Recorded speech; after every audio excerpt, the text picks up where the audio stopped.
আমি যেখানে আসছি এটা আমাদের বাসার সামনে। এই রাস্তাটা এক সময় ছিল মাটির। এটা কালকা পিচ ঢালাই করছে, অনেক সুন্দর হয়েছে। এখানে বৃষ্টি আসলে পানি জমে থাকতো। আমি এই রাস্তারও ভিডিও করছিলাম। এই যে কৃষ্ণচূড়া গাছ, এই কাঠবাদাম গাছ, পুরনো বিল্ডিং। আর দুই মাস আগে আমি ভিডিও করছিলাম। দেখেন রাস্তাটা অনেক সুন্দর করে করা হয়েছে। এই জায়গাতে পানি জমে থাকতো। এই জায়গাতে আমি যেখানে দাঁড়িয়ে আছি, অনেক সুন্দর করে রাস্তাটা করা হয়েছে।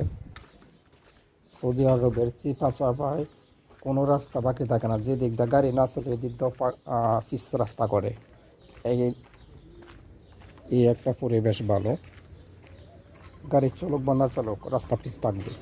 সৌদি আরবের সিস্টেম এটা। রাস্তা তেমন গর্ত থাকে না, ভাঙেও না, তারপর ওদের রাস্তা বছরে বছরে মেরামত করায়।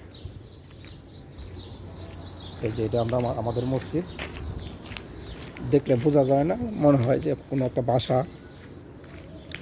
কিন্তু উপরে যখন মেম্বার দেখবেন তখনই বোঝা যায়, মিনার থাকে তখনই বোঝা যায় এটা মসজিদ।